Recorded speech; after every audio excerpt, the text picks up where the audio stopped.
Bismillahirrahmanirrahim. Assalamualaikum warahmatullahi wabarakatuh. 105,8 Radio Sip FM, inspirasi keluarga Anda. Selamat pagi keluarga Sip, apa kabar Anda di pagi hari ini? Semoga selalu sehat juga lancar ya menjalankan setiap rutinitas Anda di hari ini. Senang sekali keluarga Sip, di pagi hari yang cerah ini kita kembali dalam program Dialog Sosial Budaya di edisi Rabu 30 Oktober 2024. Hingga 1 jam ke depan kita akan bahas tema yang cukup relate ya dengan kehidupan kita, ini khususnya kepada anak-anak muda, tentang perihal tradisi merantau di Minangkabau. Dengan narasumber kita ada Ustadz Heru Fitriadit Sandi, Datuk Majo Basa selaku tokoh adat. Alhamdulillah sudah hadir di studio keluarga Sip. Sebelum kita sapa narasumber kita, kembali saya ucapkan terima kasih dan juga selamat pagi kepada untuk Anda yang masih menikmati di live streaming kita di www.sipfm.com.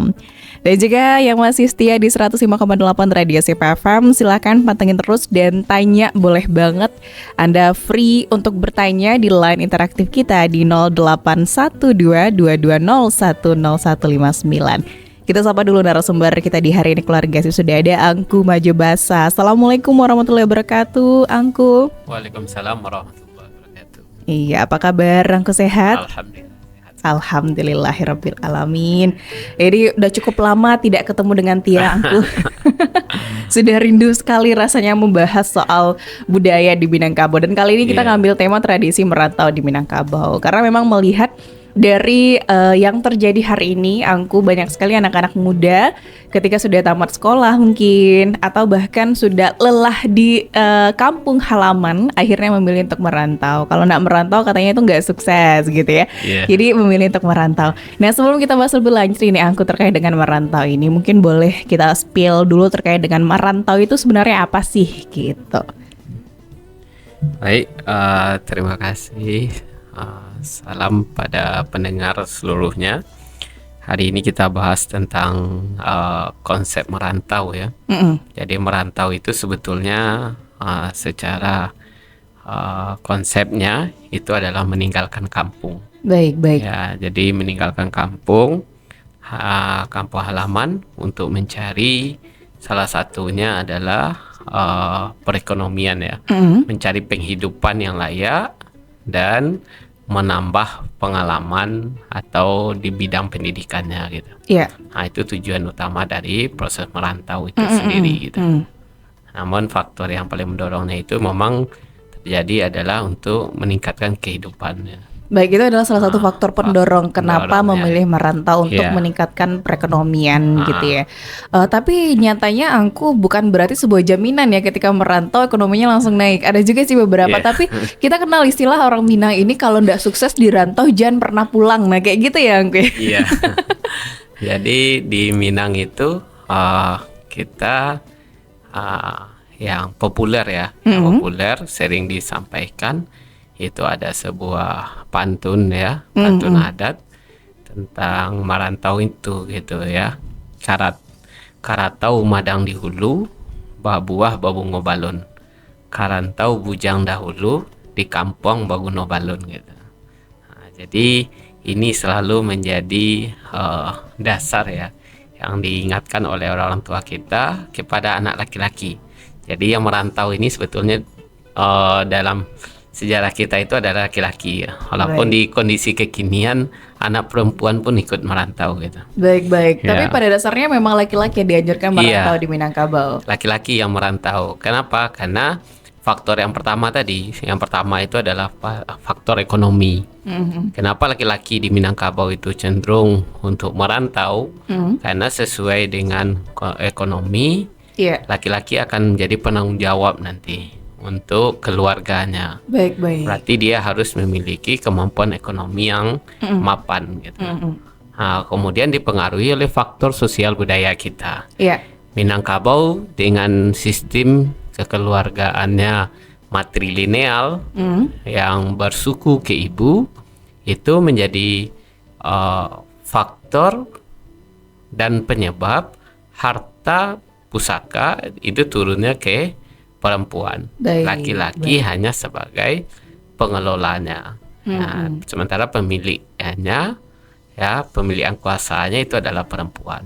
Baik, maka baik. akan diutamakan yang perempuan. Mm-mm. Otomatis yang laki-laki dia tidak punya hak dalam mengambil Iya, hasil ya benar dari sekali. harta pusaka. Mm-mm. Nah, inilah yang menyebabkan laki-laki di Minang eh, cenderung untuk melakukan perantauan. Gitu. Perantauan. Nah, Ya. sebelumnya nih Angku, apakah ada kategori khusus nih untuk laki-laki Minang yang merantau sudah menikah atau masih bujang kah atau bagaimana gitu Angku? Atau bebas saja boleh bujang, boleh sudah menikah atau bagaimana ini? Ya, kalau kita melihat dari pepatah pantun adatnya tadi, Mm-mm. ini memang cenderung yang disarankan merantau itu adalah yang bujang. Yang bujang. Ya, yang bujang yang disarankan merantau karena di kampung belum baguno. Maksud baik. belum baguno itu belum dibutuhkan secara utuh gitu. Baik, baik, Keberadaannya gitu.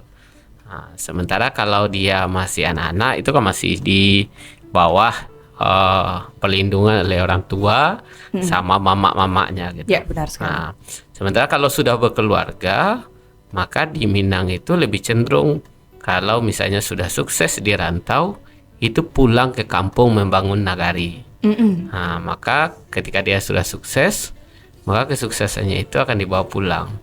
Bisa jadi ketika itulah saatnya dia akan berkeluarga gitu.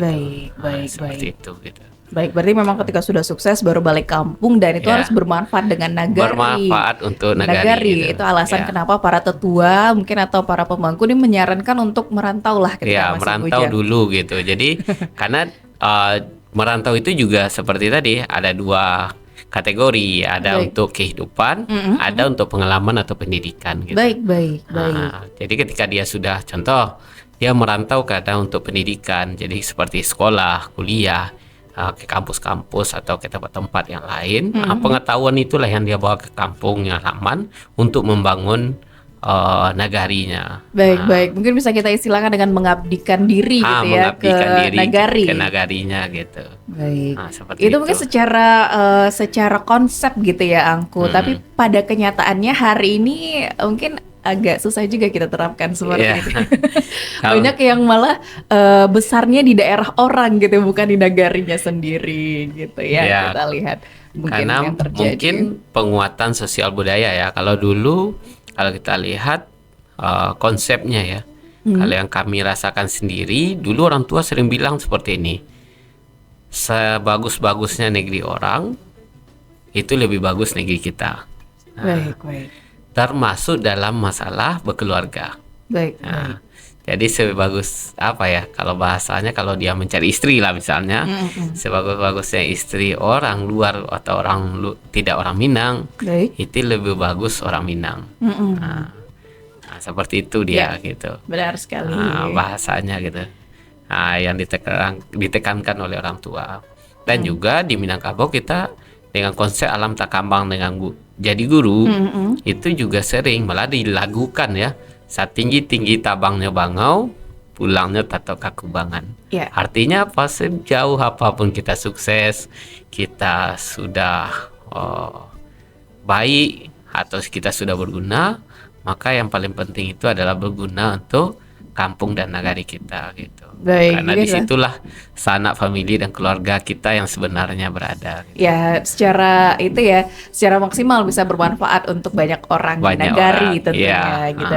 Angku tadi ada faktor yang sudah Angku singgung, faktor dari kenapa banyak anak-anak muda Minangkabau yang masih bujang ibaratnya memilih untuk merantau, salah satunya karena faktor ekonomi gitu ya. Ada faktor lain nggak sebagai pendorong Angku kenapa para bujang di Minangkabau ini memilih atau bahkan disarankan ya, dianjurkan untuk merantau gitu Angku?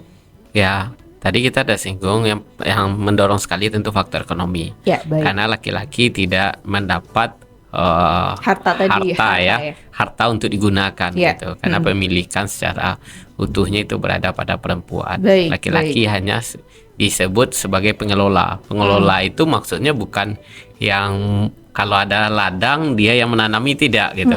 Maksudnya dia yang menjaganya gitu agar harta pusaka itu tidak habis atau hilang kepemilikannya. Nah, Baik, itu dia mengelolanya. Jadi bukan jangan disalahartikan nanti laki-laki sebagai pengelola berarti tanah ini dia Milik yang harus lagi. menjadikannya gitu, sawah dan lain, bukan gitu. Dia hanya mengaturnya gitu. Iya, iya. Nah, yang menjadikan adalah saudara perempuannya gitu. Nah, demikian. Yang kedua tadi kita juga sudah singgung, faktornya adalah pendidikan. Pendidikan. Ya, orang Minang yang haus akan pendidikan dengan filosofi alam tak kambang jadi guru, maka rata-rata orang Minang itu sangat mudah tertarik untuk hal-hal yang baru dan pengalaman-pengalaman baru. Nah, ini menjadi faktor pendorong sehingga dia ingin merantau. Artinya seperti yang tadi kita bahas, mungkin dia sudah sudah cukup lah, dia sudah mengetahui kampungnya, kemudian dah coba di kampung untuk hidup tidak bisa gitu kan. Maka untuk mengembangkan dirinya mungkin dia menambah pengetahuannya, pergi ke merantau untuk bersekolah gitu. Baik. Dan ini sudah banyak sekali ya yang terjadi di masyarakat kita. Kemudian faktor yang berikutnya tadi sosial budaya. Ya, karena kebiasaan kita di Minang ya yang mendorong laki-laki itu untuk merantau. Kalau kita lihat ke sejarahnya, laki-laki itu merantau mungkin itu menjadi pilihan yang paling baiknya gitu di masa bujangnya. Kenapa demikian? Karena dalam aturan budaya yang kebiasaan yang terlaksana di daerah kita, laki-laki itu kalau sudah mulai meranjak remaja, itu biasa kan tidurnya di surau. Di rumah tidak punya kamar. Nah, itu sebabnya laki-laki itu nyaman dia ketika pergi merantau gitu. Udah terbiasa gitu ya? Udah terbiasa karena dia tidak memiliki suatu teritorial yang dia miliki di rumah itu sendiri. Baik. Tidak ada privilege gitu ya. Jadi dia sudah terbiasa hidupnya memang di luar gitu. Baik. Ini faktor sosial budayanya yang mendorong mereka untuk merantau. Kemudian mungkin faktor lain yang bisa kita lihat adalah dorongan dari keluarga dan sanak famili. Orang Minang merantau itu jarang ya kita temukan yang merantaunya sendiri. Nah, jadi orang Minang itu merantau selalu membawa orang lain gitu. Membawa orang lain seperti apa nih? Jadi dia ajak sanak famili yang lain yang ingin sukses. Ya, ingin bujang juga berarti bujang laki-laki juga gitu. Juga. Jadi kalau sekarang malah di daerah kita itu lebih banyak ketika bulan Ramadan tiba, itu banyak yang meminta sanak familinya untuk datang ke rantau, membantu proses perniagaan di rantau. Baik ya, karena benar pas sekali. Puncaknya pas Lebaran gitu kan.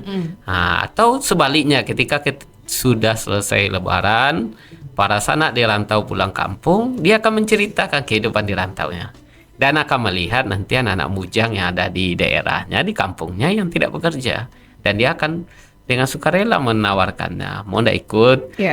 Nanti bisa ikut belajar bagaimana hidup di rantau. Baik. Dan orang Minang juga sering menyampaikan kalau kita merantau ya. Dia pepatahnya sering menyampaikan seperti ini. Ayah ditinggalkan, ayah didapei. Artinya apa? Ketika kita di kampung punya perlindungan orang tua, maka ketika tiba di rantau kita harus cari orang tua dulu yang pertama. Nah, itu sebabnya di Minang ada istilahnya induk samang gitu. Benar sekali. Jadi dia harus mencari dulu perlindungannya. Jadi bukan berangkat sendiri saja, tidak seperti itu. Jadi perantauan Minang itu lebih rata-rata seperti itu. Ya, dan tidak berangkat sendiri, selalu berkelompok. Kemudian di tempat tersebut pasti akan mencari perlindungan dulu. Benar. Dan samping itu pun ini bukan hal yang ditakutkan juga bagi anak bujang Minang karena secara komoditi atau komunitas pun mereka sudah maksimal itu di beberapa daerah ada komunitas perantau Minang dan lain sebagainya gitu. Jadi nggak merasa single fighter gitu bareng-bareng gitu. Bahkan ada istilah pulang basamu juga ketika Lebaran dan lain sebagainya. Itu indahnya merantau. Angku, ini mungkin sudah banyak pertanyaan yang masuk di WhatsApp kita, Angku, tapi nanti kita akan jawab di segmen kedua. Nanti kita akan lanjutkan kembali. Baik keluarga sih, untuk Anda yang ingin bertanya silakan kita tunggu atensi Anda di 081222010159. Dan kita akan kembali lagi setelah informasi berikut ini. Pastikan Anda masih di 105,8 Radio Sip FM, Inspirasi Keluarga Anda. 105,8 Radio Sip FM, Inspirasi Keluarga Anda. Keluarga Sip, kita kembali dalam program Dialog Sosial Budaya. Masih dengan pembahasan tradisi merantau di Minangkabau bersama dengan narasumber kita, Ustadz Heru Fitriadesandi, Datuk Majo Basah sebagai tokoh adat. Untuk Anda yang ingin bertanya silakan kita tunggu atensi Anda di 08 12220101159. Untuk pertanyaan yang masuk kita keep dulu keluarga sip. Kita masuk ke beberapa pembahasan penting juga terkait dengan tradisi merantau di Minangkabau. Di segmen kedua tadi sudah sempat kita singgung apa itu merantau dan juga beberapa faktor pendorong kenapa bujang atau anak muda yang belum menikah dianjurkan untuk merantau di Minangkabau. Di segmen kedua ini kita akan bahas terkait beberapa hal yang signifikan juga dan bahkan itu sangat berkaitan dengan tradisi atau kebiasaan di ranah Minang, yakni merantau bagi para pemuda di ranah Minangkabau gitu ya. Nah, sebenarnya keluarga sip untuk merantau ini ternyata kalau ditelusuri bukanlah sebuah hal yang atau suatu hal yang mudah juga untuk dijalankan gitu ya. Ada dampak, ada tantangan juga yang harus dirasakan oleh para pemuda di Minangkabau. Nah, ini akan disinggung oleh Angku Majabasa tentunya. Silakan Angku untuk dampak dan juga mungkin lebih kepada tantangan gitu ya anak-anak muda di Minangkabau ketika mereka sudah memilih untuk merantau, itu apa aja sih yang harus mereka hadapin, biar ini sebagai gambaran juga untuk teman-teman yang mungkin akan memilih merantau untuk pendidikan kah itu atau untuk faktor ekonomi dan lain sebagainya. Baik, kita singgung terkait dengan dampak merantaunya ya. Yang pertama tentu hasil dari perantauan adalah peningkatan ekonomi. Iya. Ya, biasanya orang Minang akan menilai sukses tidak suksesnya seseorang itu ya ketika dia pulang merantau.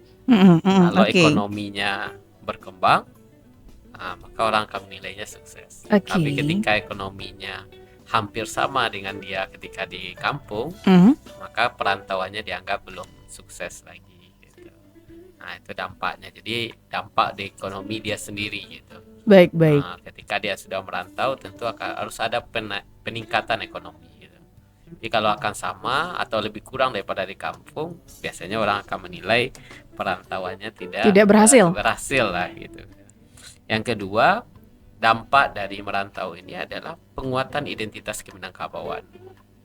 Ketika anak-anak muda Minangkabau itu merantau, maka banyak daerah akan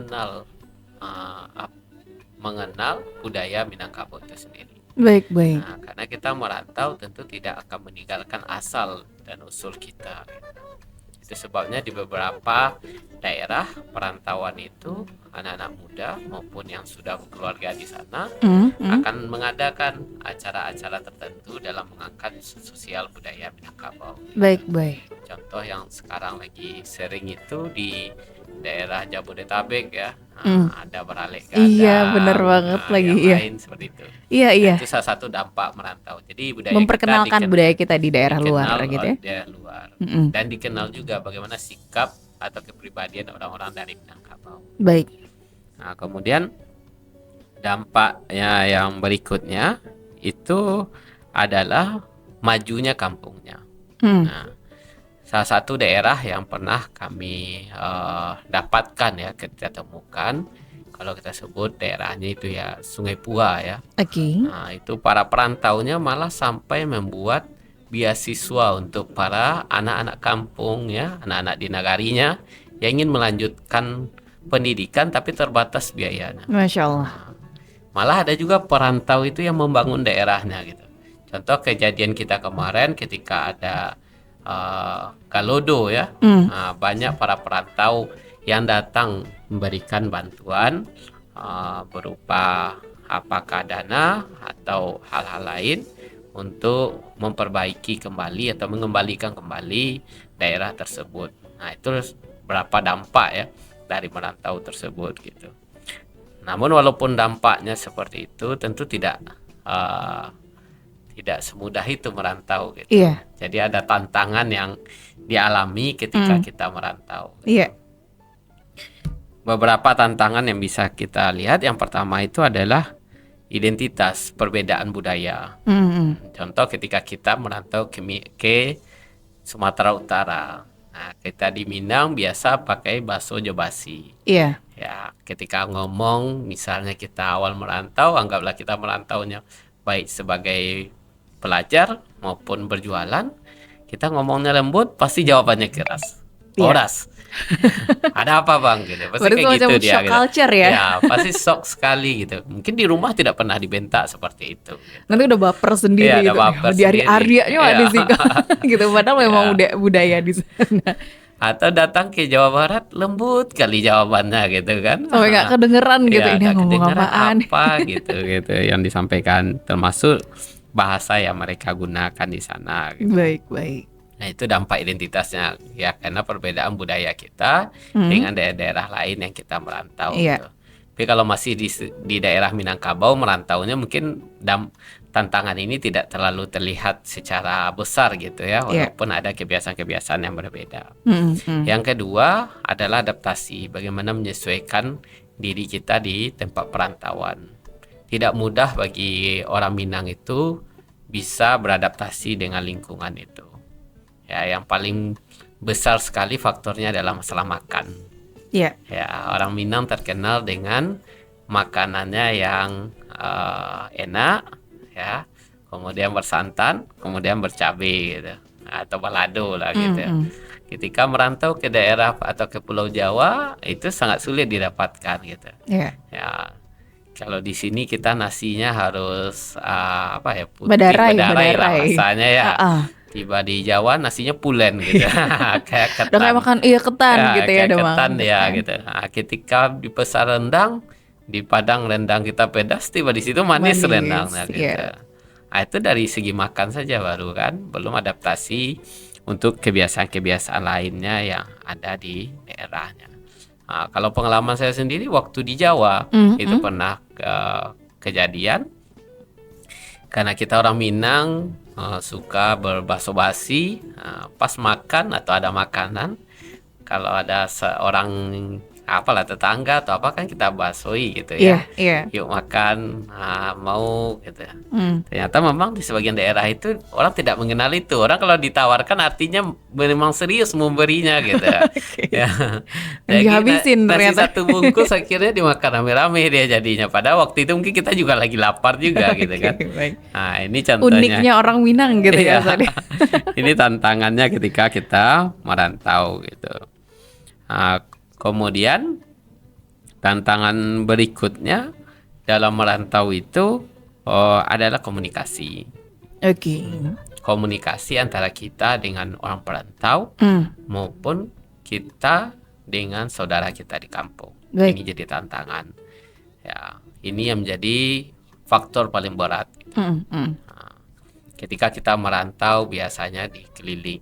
Kalau di rumah dikelilingi orang tua, ada mama, sanak famili. Sekarang di rantau mungkin hanya ada satu atau dua ya sanak famili, dan kebetulan dia mungkin juga bekerja, atau kita merantau hidup sambangnya bukan famili kita, tentu kita akan merasakan ada sesuatu yang hilang. Nah, ini yang paling berat. Banyak perantau-perantau muda yang baru-baru merantau biasanya tidak kuat di sana gitu. Minta pulang lagi Ya, gitu ya. jadi 1 hari atau 2 hari di sana dia sudah merasa setahun 2 tahun gitu. Iya, benar. Karena suasananya pasti beda. Nah, dia harus mencari teman-teman, dia harus mencari kenyamanan kembali yang ada ketika dia di rumah gitu. Jadi tidak semudah itu dia gitu. Walaupun orang Minang selalu mengingatkan ketika kita merantau, di mana bumi dipijak, di situ langit dijunjung. Namun dalam aplikasinya kita akan sangat berat di sana ketika permasalahan tadi gitu. Bagaimana kita beradaptasi dan berkomunikasi gitu. Oke. Nah, apalagi meninggalkan orang tua. Apalagi tidak bertemu orang tua di malam takbiran. Nah, itu yang paling berat sekali gitu. Benar, dua sisi lagi, orang tua merasa berat juga, si Ya. anak juga ngerasa berat gitu ya. Karena kami sendiri pernah merasakan ya takbiran di Jakarta, orang tua di Sumatera Barat gitu. Ya, kebayang rasanya seperti kebayang apa. rasanya. Apalagi selesai Assalamualaikum sholat idnya gitu. Benar. Selesai sholat id, Assalamualaikum, kita tidak kenal satu orang pun gitu. Jadi kita merasa aneh lah lebarannya Benar, gitu ya kan. asik gitu, nggak kerasa momen lebarannya. Apalagi mendengar suara takbiran ya. Takbiran itu ya betul-betul turunlah air matanya gitu kalau kita di perantauan tidak bisa pulang. Ya, benar Yang sekali. disebabkan dengan berbagai faktor gitu. Nah, jadi itu mungkin tantangannya gitu kan. Walaupun banyak tantangannya, tapi orang Minang Hmm. tidak bosan-bosan mengajarkan bahwasanya dalam hidup itu alam takkan menjadi guru. Banyak yang bisa kita contoh dari alam Ya. untuk bagaimana kita bisa kuat atau tetap berusaha menjadi yang terbaik ketika Hmm. kita merantau. Salah satunya yang pernah disinggung itu adalah kita belajar ya menggunakan prinsip paku. Baik. Tanaman paku itu adalah tanaman yang kalau ditanya ke kedokteran itu tidak ada gizinya. Iya, benar. Ya, dia tidak ada gizinya. Tapi sampai ke pelosok Indonesia orang kenal gulai paku adalah gulainya lontong orang Minang Iya, gitu. benar, benar, benar, Ya, benar.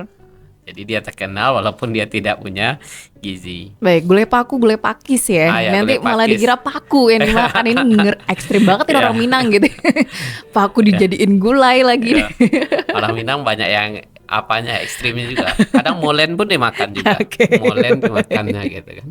Ya, bayangkan Iya, itu berapa luar besar biasa. molen itu Iya, mobilnya bener. gitu. Tapi dimakan ya.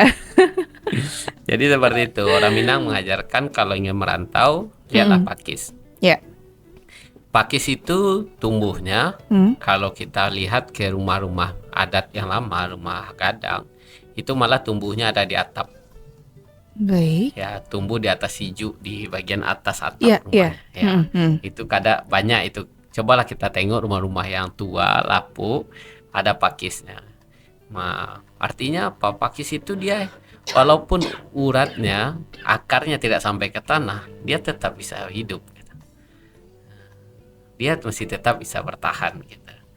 Ngeri juga filosofinya ya. Artinya kalau kita Angku. merantau, ya walaupun belum punya uang, tetap kita harus usaha untuk hidup. Nah, seperti pakis itu nggak sampai uratnya ke tanah. Dia di atas atap atau di kayu lah gitu. Nah, dia tetap bisa mencari hidup. Ya. Ya. Dan ketika dia mendapat tantangan atau apalah hal berat lah yang dialami. Contoh pakis itu. Nah, hari ini dia tumbuh, kemudian datang kerbau atau datang orang lain diambil apanya ya, pakisnya gitu kan. Nah, atau kerbau diinjak dia sampai hancur gitu. Maka pakis itu dia tidak berhenti untuk hidup. Dia akan tumbuh lagi besok. Nah, jadi artinya apa? Tantangan hari ini mungkin kita tidak mendapatkan hal yang lebih baik. Nah, tapi yakinlah hari besok akan tumbuh hari yang lebih baik lagi. Masya Allah. Nah, lebih seperti itu gitu. Nah, pakis itu dia hanya punya satu prinsip lah ya. Selagi akarnya masih bisa menjalar, dia tetap akan hidup. Nah, jadi manusia sama juga, kita merantau di Minangkabau, kalau mengambil prinsip pada pakis, selagi kita bisa berpikir dan bisa bergerak, yakinlah kita bisa sukses di perantauan. Ya. Mungkin tidak semua juga kita lihat perantau-perantau Minang itu yang dari kampungnya sudah sukses, tidak gitu. Banyak yang memulainya dari hal-hal yang kecil gitu. Benar banget. Ada yang awalnya ikut berinduk samang, kemudian karena satu faktor hal dia tidak lagi dibawa kerja sama dia, pecah kongsi gitu ya. kongsi, Akhirnya bangun sendiri gitu. Malah ada yang memulai dari awal. Ya, ada beberapa perantau yang kita bercerita, mungkin hari ini mereka sudah sukses. Ada yang memulai dengan menjajakan atau menjual ini korek api. Iya. Ada yang awalnya menjual tali sendal itu. Iya.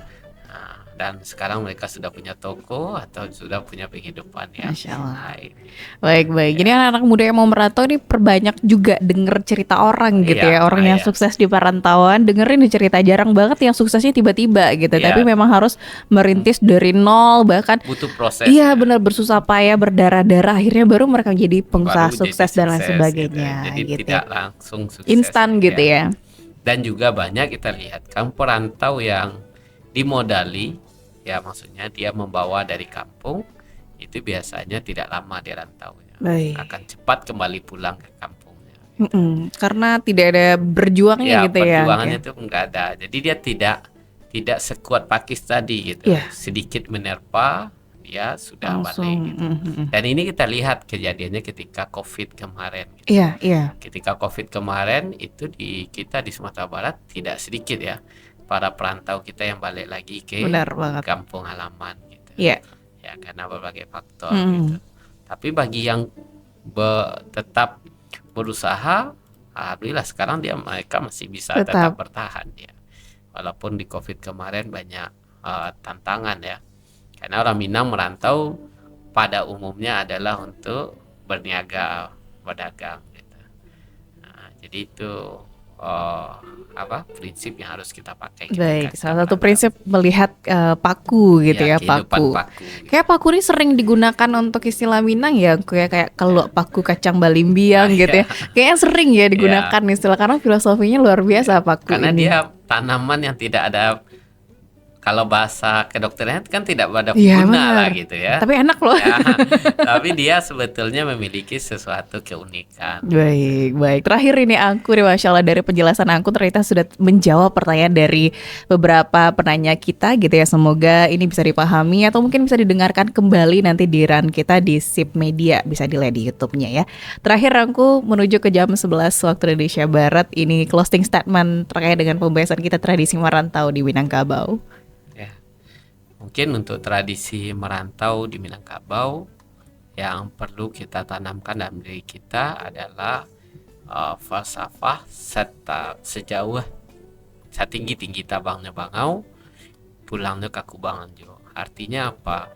Kita merantau di Minangkabau mesti tahu asal usulnya. Jangan kita sampai seperti kata orang tua merantau Cino. Tidak ada tahu asal usul lagi dan tidak lagi mau kembali ke kampung.